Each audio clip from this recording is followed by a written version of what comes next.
The Segway E3 Pro.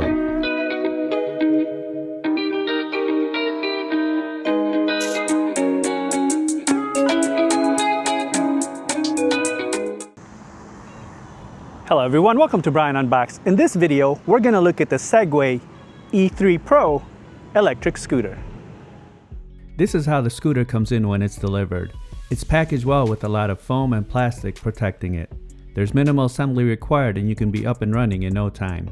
Inside, you get the user manual, tools, screws, and charger.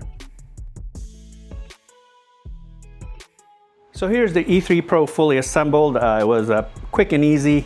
Once you have it out of the box, just fold the stem up, lock it into place, and then attach the handlebar. There's a wire that will connect to the stem. There's another wire inside the stem here, and then you just want to connect that wire. Then you want to secure the 4 screws. There's 2 in the front and 2 in the back. Going over some specs, this has an aluminum alloy frame, 800 watt max power rear motor, 368 watt hour, 10.2 amp hour battery, takes approximately 7 hours to charge, 34 mile range, 20 mile per hour top speed, 3 riding modes, app integration, works with Apple Find My, LCD display, 10-inch tubeless tires, front drum brake, rear electronic brake, front headlights, turn signals, ambient lights, and rear light, front and rear elastometer shock absorbers, and traction control system. It weighs in at 40 pounds and has a max load of 265 pounds. I'll walk around the scooter. You'll see that the front, you have a front fender along with the front suspension and front brakes. You also have the charging port here and the folding mechanism, which I'll go over in a bit. You can see the deck. It's rubberized and textured with the branding. The rear, you have the 800 watt max rear motor along with the brakes, and you also have the rear suspension. Underneath, you have some RGB lighting, and I'll go over that in a little bit as well. And you have the rear brake. Looking at the handlebar area, you have turn signals on the left and the right side. You have a bell. You have the control for the turn signals. You have your brake lever, power button, and your thumb throttle. And then in the middle here, you have your display. Powering up the scooter, just press the power button on the right side here. And you can see it powers up fairly quick. The display is simple and intuitive, and it also has app integration. So to cycle through the different modes, just double press the power button. Right now it's on the drive mode. And then now you have sport. And then you have a walk mode, and then an eco mode. If you press the power button once, it will activate the front and rear lights, along with the ambient lights on the bottom.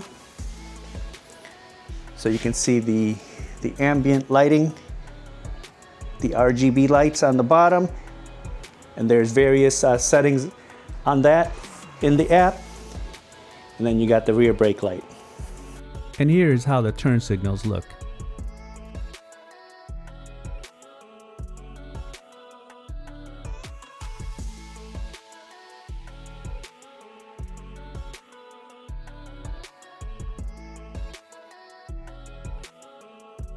And as mentioned, this has app integration, so once you're connected, you can see the battery levels, you can modify the various settings, change the light effects.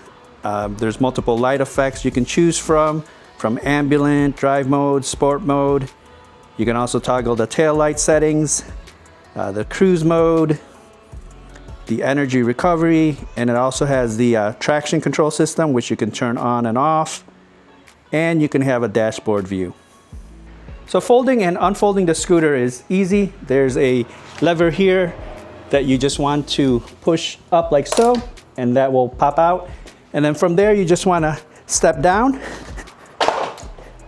and then you'll see it will fold, and then use the buckle here to attach to the rear.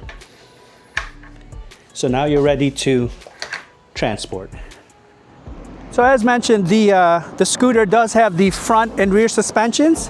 So you can see here the suspension is going to work.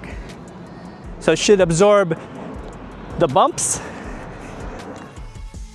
Now I'll show the scooter in use. I'll test it out on rough terrain, show the different speed modes, test the brakes, see how it does uphill, downhill, then give my thoughts. Now I'm going to do the rough terrain test. I'm going to take the scooter down this trail. It's pretty bumpy and we have gravel on the side. The scooter does have the front and the rear suspensions, so let's see how it does. All right, here we go, rough terrain test.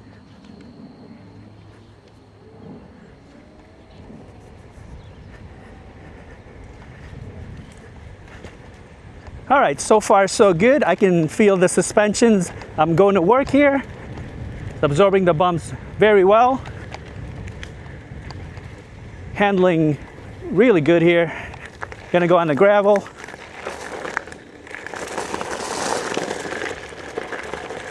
All right, handled that with ease.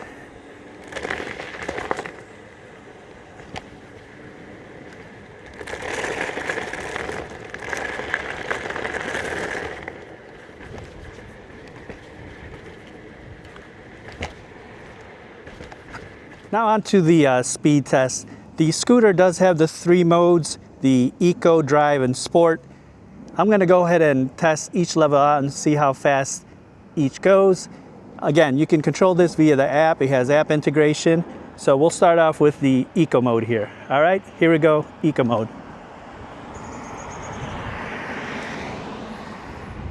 All right, we're up to 9 miles per hour. So it looks like it's topping off at 9 miles per hour on Eco.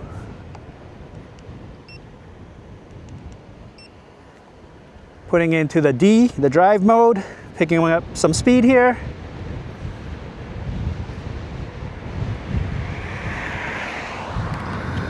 So we're at 15 miles per hour on the drive mode.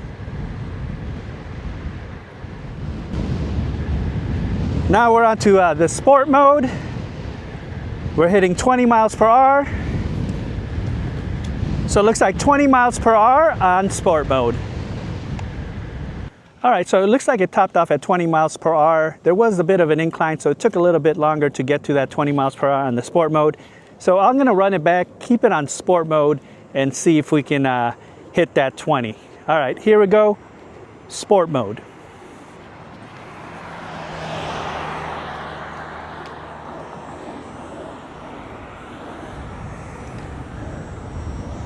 Nice smooth acceleration.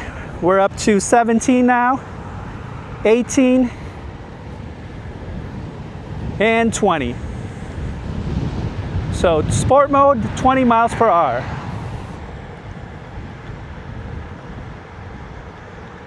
Very smooth, the steering feels stable, no rattles, no vibrations.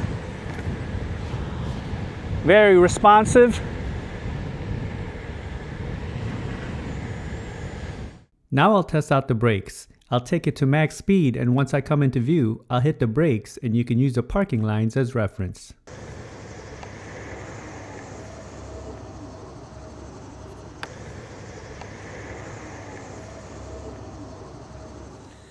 Now on to the uphill test. We saw that with the speed test, we reached 20 miles per hour in sport mode. This road has a nice gradual incline, so we'll see where it begins to climb and if we lose speed or if we maintain the speed. After that, we'll do the downhill test. All right, here we go, uphill test.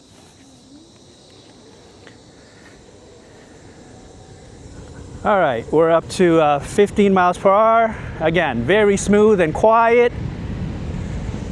We're at 20 miles per hour now. And again, this is in sport mode. So we're gonna begin the climb at 20 miles per hour.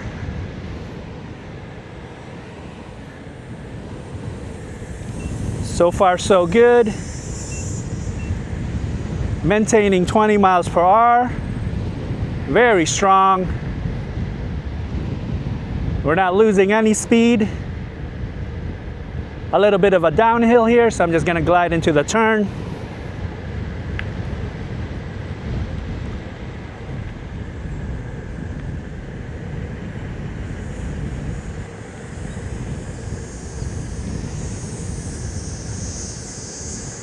So with the uphill test, we began the climb at 20 miles per hour, and it did very well. Just maintained that speed and powered through. Usually with some of the e-bikes and scooters that I test out, it loses speed, but this one maintained the speed and powered through. So we'll do the downhill test. Let's see how it handles. And as always, I'll probably have to slow it down at the midpoint area. All right, here we go, downhill test.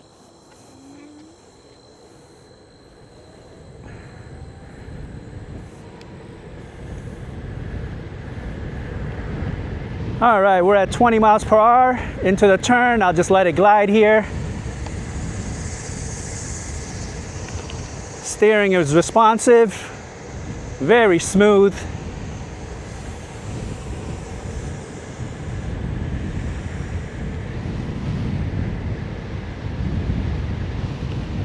Back to 20.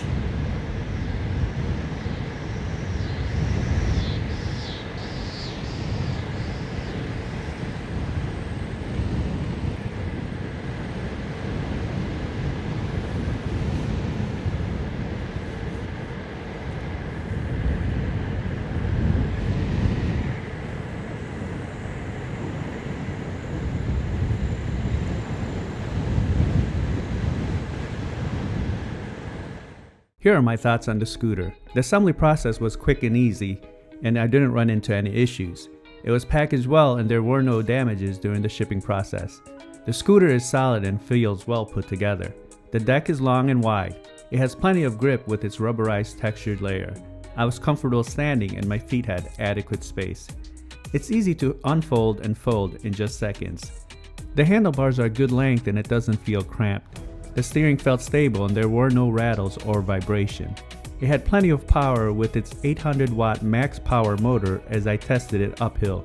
It was able to conquer the incline with no speed loss. Rough surfaces was not a problem.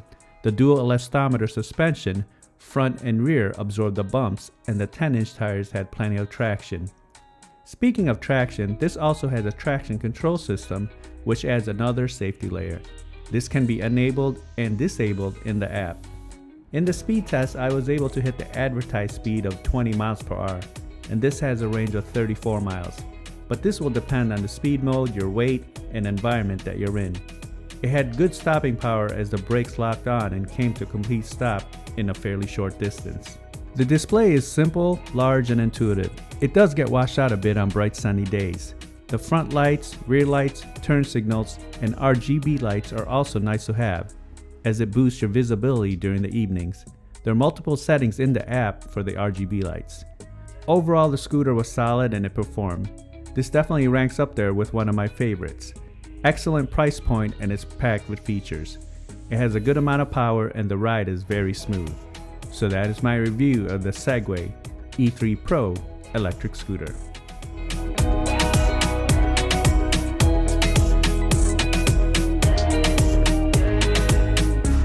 If you like my video, go ahead and hit that like button, and if you haven't subscribed yet, hit that subscribe button as well. Until next time, this is Brian Unboxed. Take care, everyone.